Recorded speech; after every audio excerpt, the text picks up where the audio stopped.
Hello guys, welcome back to English classes Roots English by एजेसर। दोस्तों, आप सभी का स्वागत है आप सबके अपने चैनल रूट्स इंग्लिश बाय एजेसर में। एक बहुत से प्यारे टॉपिक पे हम लोग बात करने वाले हैं जिसका नाम आप देख पा रहे होंगे अपनी आंखों से, देयर। तो दोस्तों, आज हम लोग जानेंगे कि देयर का प्रयोग हम कहाँ करते हैं। देखिए, देयर का प्रयोग किस सेंस में किया जाता है। जैसे आज मैं आपको बहुत विस्तार से बताने वाला हूँ। जैसे कि मैंने यहाँ पे लिख दिया कि मैं वहाँ जाऊँगा, एग्जाम्पल के थ्रू मैं वहाँ जाऊँगा। तो मैं वहाँ जाऊँगा आप कैसे बनाते हो, I shall go there. I shall go there. अब यहाँ पे वहाँ आया तभी तो हम देयर लगाए। काहे काहे की देयर, देयर मीन्स होता है यहाँ, और हेयर मीन्स होता है, नहीं, देयर मीन्स होता है वहाँ, और हेयर मीन्स होता है यहाँ, होता है ना। तो वहाँ पे वहाँ की बारी आए तभी तो हम यहाँ पे देयर लगाए ना। लेकिन कुछ ऐसे भी सेंटेंस है जिसमें वहां भी नहीं लगा रहता है, तब भी हम वहां पे किसका प्रयोग करते हैं, देयर। काहे, जैसे कि मैंने बोला कि पानी है। अब पानी है, मैंने बोला एक राजा था, there was a king, there was a king. इसमें देयर एक राजा था, एक राजा था, तो देयर वाज अ किंग हुआ, तो इसमें वहां मिला क्या, नहीं ना। तो फिर वहां पे क्यों लगाए हम देयर का प्रयोग, क्योंकि देखिए देयर का प्रयोग हम उस सेंस में करते हैं जहाँ पे कोई ऑब्जेक्ट नहीं रहता है। जहाँ पे कोई ऑब्जेक्ट नहीं रहता है तब हम वहाँ पे किसका प्रयोग करते हैं, देयर का प्रयोग करते हैं, राइट। अब तो आप समझ गए भी। अब तो अब विस्तार से आपको समझ में आ गया होगा कि जिसमें ऑब्जेक्ट नहीं हो तब वहाँ पे हम किसका प्रयोग करते हैं, देयर का प्रयोग करते हैं, है ना।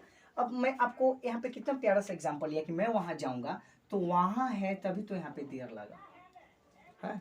लेकिन कुछ ऐसे भी सेंटेंस होती हैं कि जिसमें देयर वहाँ नहीं भी लगता है, तब हम वहाँ पे किसका, वहाँ नहीं भी लगा होता है तब भी वहाँ पे हम किसका प्रयोग करते हैं, देयर का प्रयोग करते हैं, क्योंकि उसमें ऑब्जेक्ट नहीं होता है। जिसमें ऑब्जेक्ट नहीं हो तब वहाँ पे हम किसका प्रयोग करेंगे, कुछ सेंटेंस में देयर का प्रयोग करेंगे, ठीक है।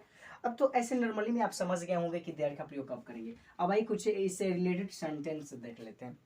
जैसे कि मैंने एक सेंटेंस लिखा, किसी भी स्टोरी को कहानी लिखने से पहले क्या लिखा जाता है, देयर वाज अ किंग, एक राजा था, एक राजा था, किसी जंगल में एक शेर था, है ना। तो देयर से ही कुछ कहानी जो स्टोरी होती है या कोई भी होता है, तो उसको हम कहाँ से स्टार्टिंग करते हैं, देयर से स्टार्टिंग करते हैं, या वंस ओपन अ टाइम। अब फिर वंस ओपन अ टाइम एक समय की बात है, फिर यहाँ से उठाते हैं देयर वाज अ किंग, एक राजा था, उठाते हैं ना। तो फिर देयर का मायने बहुत है। तो आइए इससे रिलेटेड सेंटेंस देखते हैं। जैसे कि मैंने बोला कि एक राजा है, एक राजा है। तो एक राजा है तो सबसे पहले बनाएंगे राजा है, क्या है, राजा है।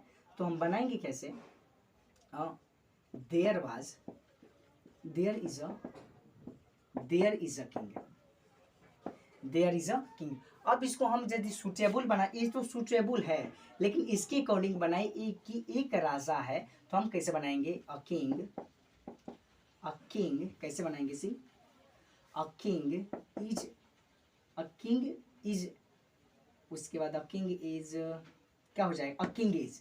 अब इसमें नहीं है तो जिसमें ऑब्जेक्ट नहीं होता उसमें आप देयर का प्रयोग करोगे, तो यहाँ पे क्या लिख देंगे, देयर। तो इसको ट्रांसफर कर दो, क्या कर दो, ट्रांसफर कर दो, सीधा कर दो, तो क्या बनेगा, देयर इज अ किंग। अब इसी स्टार्टिंग पे आ गया ना, तो सुटेबल हुआ ना, देयर इज अ किंग, एक राजा है। मैंने बोला कि एक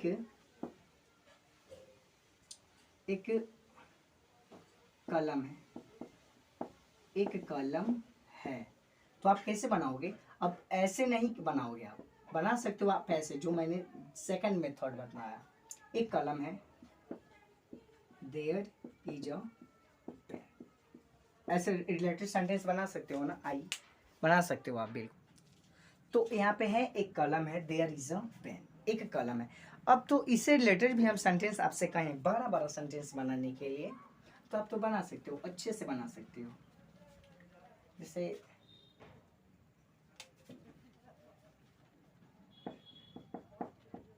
जैसे एक गांव है, एक गांव है। तो देखिए है, हूँ, हो लगा हो तो किस में आता है, प्रेजेंट टेंस में। तो मैं आपको सेंस जो भी सिखा रहा हूँ या प्रेजेंट टेंस में से ही सिखा रहा हूँ। इसके बाद जो आपको था थे मिलेगा वो आपको किस में सिखाऊंगा जी? पास्ट टेंस में सिखाऊंगा। किस में?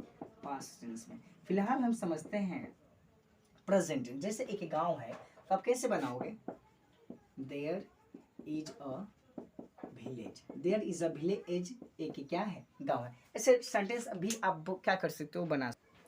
अब तो थोड़ी सी इससे थोड़ा सा बड़ा सेंटेंस करते हैं। जैसे कि मेरे गांव में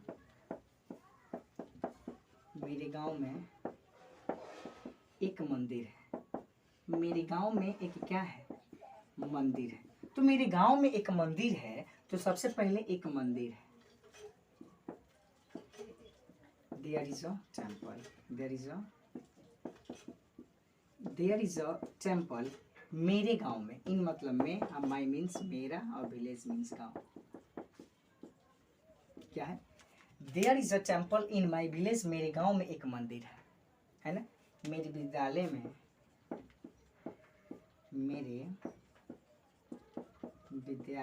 में एक शिक्षक है। मेरे विद्यालय में एक शिक्षक है। तो आप कैसे बनाओगे? There is a teacher. There is a teacher. There is a TEACHER। There is a teacher एक शिक्षक है। कहाँ? तो मेरे विद्यालय में। तो इन माई स्कूल। ऐसे। तो दोस्तों आई होप डेट कि आपको प्रेजेंट टेंस का ये नॉर्मली सेंटेंस आपको समझ में आएगा होगा। अब थोड़ा सा एक दो मैं आपको पास्ट टेंस से रिलेटेड सेंटेंस में आपको दिखा दे रहा हूँ। तो आपको इसमें किसी प्रकार की समझने में कोई डाउट नहीं हो। यदि आपको इसमें डाउट भी हो रहे हैं तो डायरेक्ट आप कमेंट कर सकते हैं, सर ये डाउट है, तो मैं डाउट सब क्लियर करूँगा इस कमेंट के माध्यम से। जैसे कि पास्ट टेंस में यही सेंटेंस हो कि कैसे यही चीज़ है सेम, वाज वेयर का प्रयोग हो जाएगा इसमें। जैसे एक राजा था। तो एक राजा था है, एक राजा था।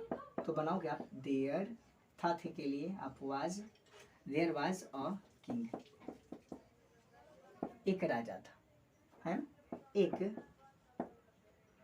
क्या था? एक कलम था या एक किताब था। तो आप कैसे बनाओगे? There was a book. There was a book एक क्या था? किताब था। अब थोड़ा सा इसे रिलेटेड 12 सेंटेंस देखते हैं कि मेरे गांव में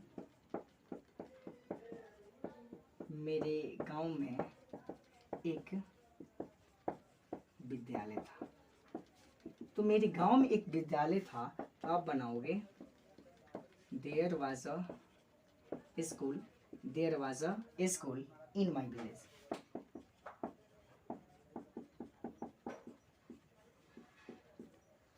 आगे समझ में। तो दोस्तों आई होप डेट कि आपको देयर का प्रयोग बहुत विस्तार से समझ में आया होगा। तो दोस्तों आप ऐसे ही इस वीडियो को देखिए और ज़्यादा से ज़्यादा शेयर कीजिए ताकि ये देयर का प्रयोग आपको आपके दोस्तों को पता चल जाए कि आखिर हम देयर का प्रयोग किस सेंस में करते हैं। मिलते हैं नेक्स्ट वीडियो में। लाइक ज़रूर कीजिए और चैनल पे हैं नए हैं तो चैनल को जरूर सब्सक्राइब कीजिए। Have a nice day.